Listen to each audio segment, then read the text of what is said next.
ایک مختصر تمہید سمجھنا ہوگی، اور وہ یہ کہ ہمارے دو دشمن ہیں جو ہمیں جادہ مستقیم سے ہٹانے کے لیے دن رات کوشاں ہیں، ایک شیطان اور دوسرا نفس۔ یہ دو دشمن ہیں جو ہماری متاع عمل، ہمارا خلوص، ہماری للہیت، ہمارا باطن لوٹنے کے لیے ہر وقت مستعد اور فعال رہتے ہیں۔ اب ان دو دشمنوں سے ہمارے تنہا ناتواں وجود کا مقابلہ ہے، اور ان میں سے جو بڑا دشمن ہے وہ نفس ہے، کیونکہ شیطان نے جب انکار سجدہ کیا تو ہم تو یہ کہتے ہیں کہ ہمیں شیطان نے بہکا دیا، لیکن شیطان نے جب انکار سجدہ کیا اور خود بہک گیا تو اس وقت کوئی دوسرا شیطان تو نہیں تھا جس نے شیطان کو بہکایا، وہ نفس تھا جس نے شیطان کو شیطان بنایا۔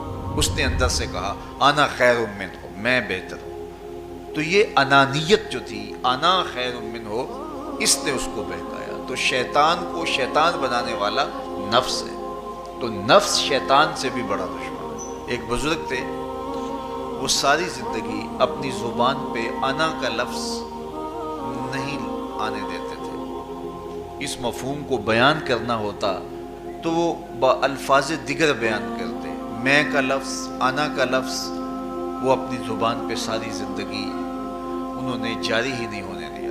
کہتے تھے اس لفظ نے شیطان کا بیڑا غرق کر دیا، تو میں یہ لفظ زبان پہ آنے نہیں دوں۔ اچھا، بندے بھی بڑے عجیب ہوتے ہیں، کسی نے کہا لو ان کی زبان پہ یہ لفظ آتا کیوں نہیں، میں جاتا ہوں اور ان کی زبان پہ یہ لفظ آئے ہی آئے۔ چلے گئے۔ بزرگ تشریف فرما تھے، نماز کا وقت قریب ہو رہا تھا۔ حضرت ایک مسئلہ پوچھنے آیا ہوں، آپ پوچھیے، شیطان کو کس چیز نے برباد کیا؟ حضرت آپ تو بولیں گے کہ میں نے، آنا نے، تو کہوں گا جیسے بھی ہوا ان کے زبان پہ لفظ میں تو آ ہی گیا نا۔ تو وہ بزرگ بھی بڑے سیانے تھے، اس کی نیت کا کھوٹ سمجھ گئے۔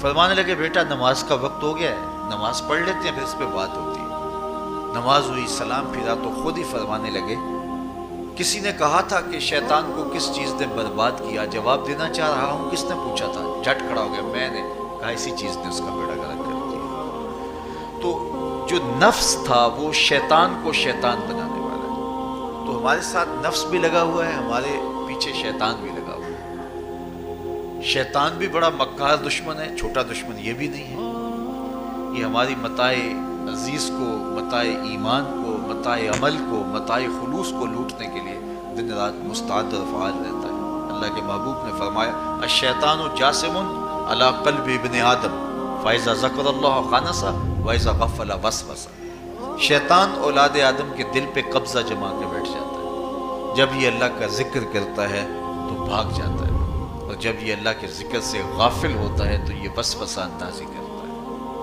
تو شیطان اولاد آدم کے دل پہ قبضہ جماتا ہے، اسے پتہ ہے کہ دل قابو میں آ گیا تو پورا بدن قابو میں آ گیا، چونکہ میرے اعضائے بدنیاں میرے دل کے تابع ہیں۔